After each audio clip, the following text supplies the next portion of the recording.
Class 10th welcome once again.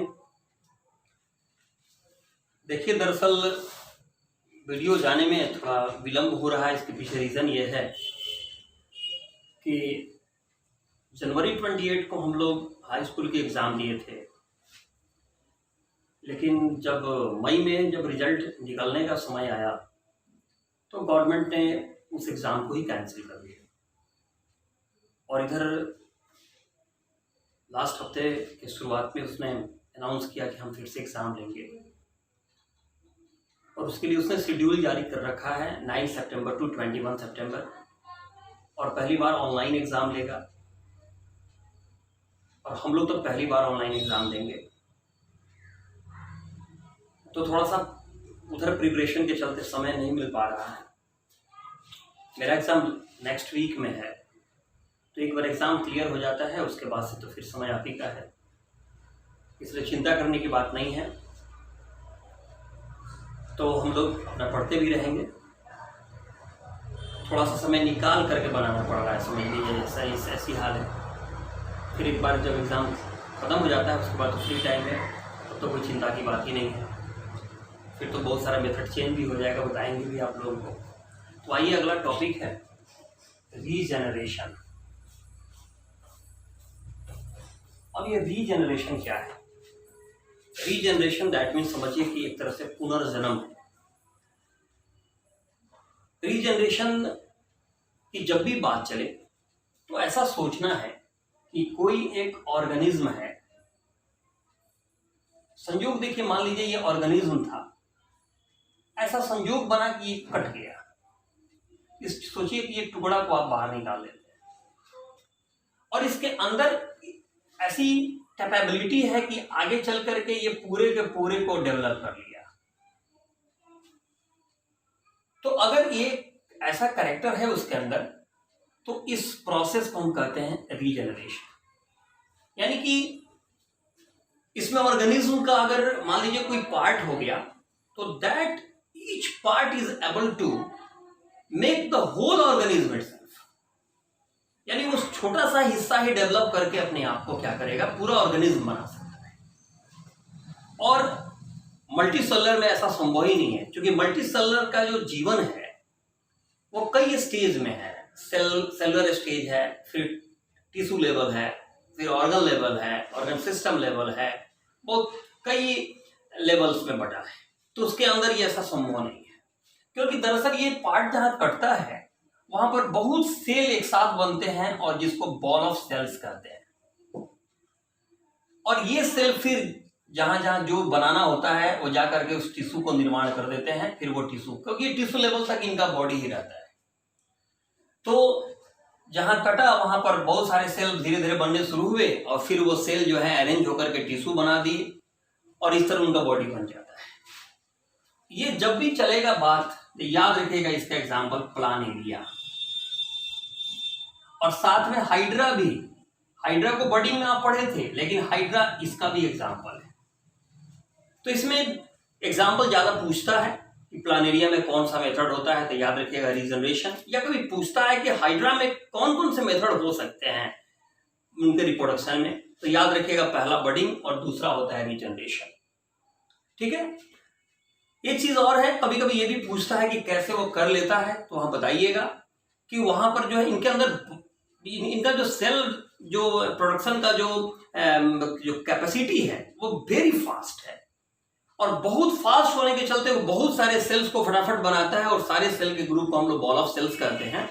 और फिर वो बॉल ऑफ सेल्स जो होता है, याद रखिएगा, वो क्या करता है, वो टिश्यू को बनाना शुरू करता है, और फिर वो टिश्यू से पूरा वो टिश्यू लेवल तक ही होता ही है ऑर्गेनिज्म, इसलिए उसका बॉडी पूर्ण रूप से तैयार हो जाता है।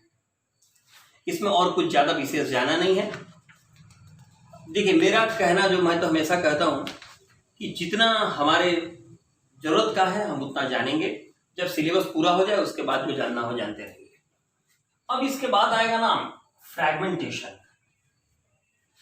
अब ये देखिए फ्रैगमेंटेशन क्या है। ठीक है, आपका जो नेक्स्ट है क्या है, फ्रैगमेंटेशन। इस फ्रैगमेंटेशन को पहले समझिए।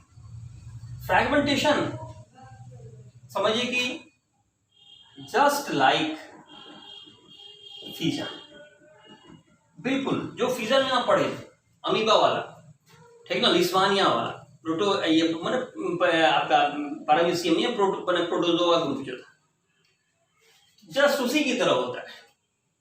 इसमें भी वही है, जो आपका मदर सेल होगा वो अपने बॉडी को डिफरेंट पार्ट में बांट करके सबसे एक एक नया ऑर्गेनिज्म क्या करेगा, वो बना लेगा। यानी कि एक मदर सेल जो है या मदर बॉडी जो है, मदर ऑर्गेनिज्म जो है, वो बहुत सारे डॉटर ऑर्गेनिज्म को बना लेगा, ठीक है। तो फिर जब वही काम है तो दो नाम क्यों? जब हम बोल रहे हैं कि इसमें भी क्या होता है कि जो मदर ऑर्गेनिज्म है after maturity it divides its body into different parts and each part becomes new organism. तो फिर जब यही प्रोसेस हो रहा था तो एक नया नाम देने का क्या जरूरत था? तो बस यही सबसे बड़ा अंतर है। अंतर क्या है?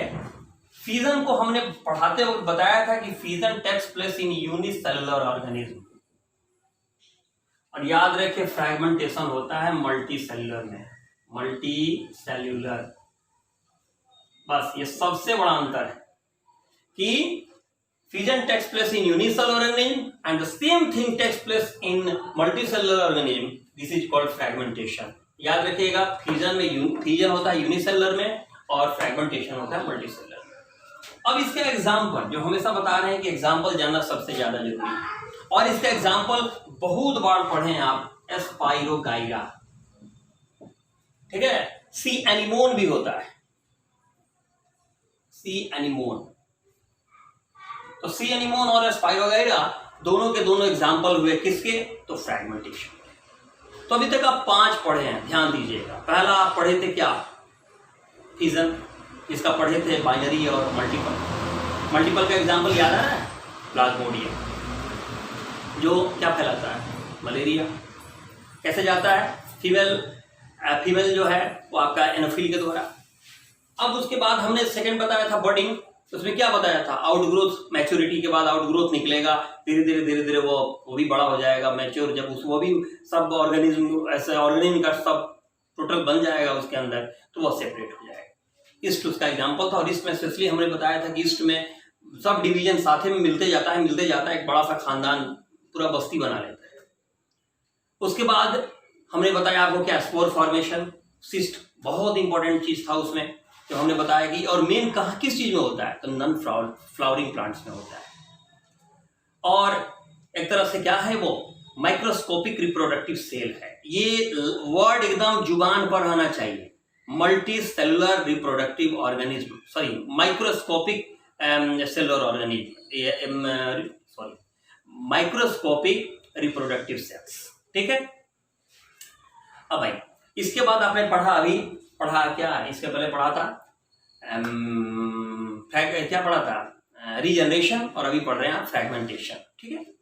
अब हमें यहां से जानना है 6ठा नंबर, वेजिटेटिव प्रोपेगेशन। अब ये देखिए, नाम में ही बहुत बड़ा बात है, नाम समझ गए बहुत कुछ समझ जाएंगे। वेजिटेटिव प्रोपेगेशन, प्रोपेगेशन है ना? हाँ ठीक है।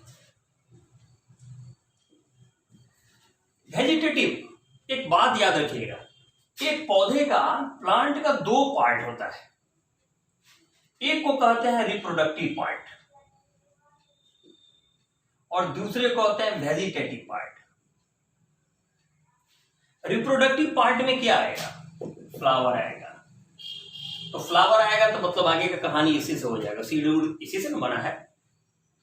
और वेजिटेटिव पार्ट की जब बात आएगी तो अदर देन फ्लावर। अब सोचिए अदर देन फ्लावर में क्या आता है? रूट्स आता है, स्टेम आता है, ठीक है, ये सब है। आपका लीव्स भी आता है। अब ब्रांच भी बोलिएगा तो स्टेम का हिस्सा है। तो ये है। तो यानी अदर जो पार्ट है, अदर देन फ्लावर का जो पार्ट है, उसको वेजिटेटिव पार्ट कहते हैं, और फ्लावर को हम लोग रिप्रोडक्टिव पार्ट कहते हैं। और हम पढ़ने जा रहे हैं वेजिटेटिव प्रोपेगेशन। इसका सेंस क्या हुआ कि वेजिटेटिव पार्ट से हमको रिप्रोडक्शन पढ़ना है। यानी कि कई चांसेस ऐसे हैं या कई बार देखने को मिलता है कि वेजिटेटिव पार्ट से भी रिप्रोडक्शन होता है। तो यही जो वेजिटेटिव पार्ट से जो रिप्रोडक्शन है वो that is called vegetative propagation. Simple सा बात है, बोले ना डिफिनीशन में ही सब है, उसको समझ गए तो सब समझ गए। अब आइए, अब देखिए कैसे एक फोटो बना रहे हैं, देखिएगा आलू पोटैटो आजकल बहुत महंगा है, अबाउट 40 रुपीज पर केजी हो चुका है अभी मार्केट, बड़ी तेजी से ग्रो कर रहा है।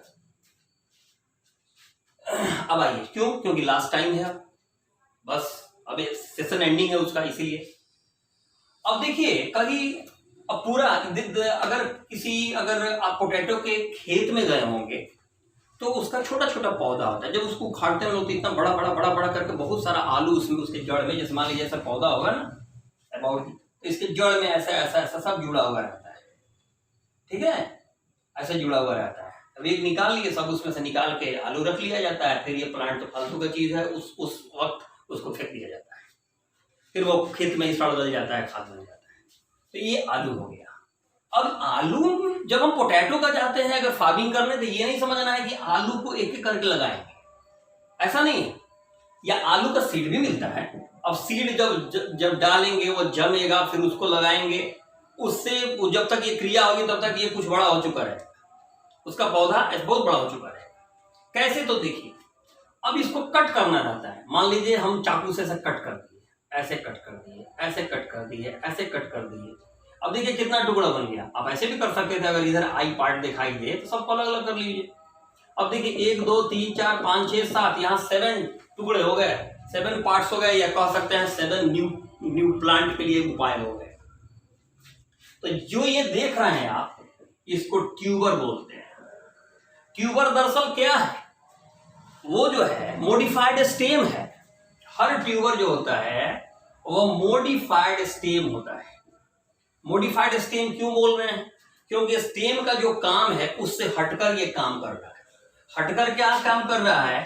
तो स्टोरिंग फूड। अब बताइए, तो फूड स्टोर करेगा, फूड इसका तो काम है नहीं, स्टेम का काम थोड़ा होता है फूड को जमा करना, लेकिन ये कर रहा है, इसलिए एक नया काम हो गया, इसलिए मॉडिफाइड स्टेम है। मॉडिफाइड रूट भी होता है, जैसे आप खाते होइएगा कैरोट खाते हैं, ठीक ना, रेडिश वगैरह जो खाते हैं सब वही है। इसमें स्टेम में आइएगा तो आपका पोटैटो है, जिंगर है, ठीक ना, ये सब टर्मरिक है, ये सब इसमें आता है। तो अब इसे एक एक पार्ट को अगर लगा दिया जाए, आजकल देखते होइएगा अगर आपके घर पोटैटो जहां रखा जाता है वो देखते होइएगा उसमें से जर्मिनेशन शुरू हो चुका होगा, ये हो जाता है।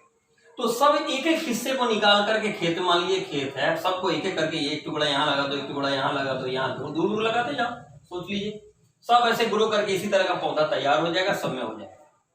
तो आपने क्या देखा? ट्यूबर जो था वो क्या था? स्टेम था, और उस स्टेम से आपने नए पौधे को निकाला, तो ये वेजिटेटिव प्रोपगेशन का एग्जांपल हो गया।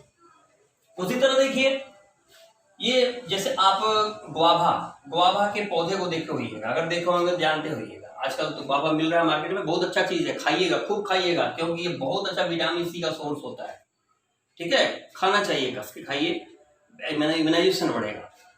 इसके अलावा जो आपका पेट से रिलेटेड जितना चीज है सब प्रॉब्लम दूर हो जाएगा, आपके पेट में जितना चीज हो, कब्ज हो, गैस बनता हो, कुछ भी बनता हो, सब क्लियर हो जाएगा, क्योंकि बहुत अधिक फाइबर भी होता है।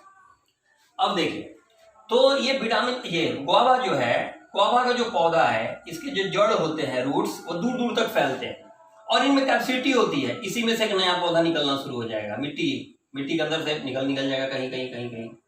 नींबू का देखे होइएगा, नींबू में भी ऐसा चीज देखने को मिलता है।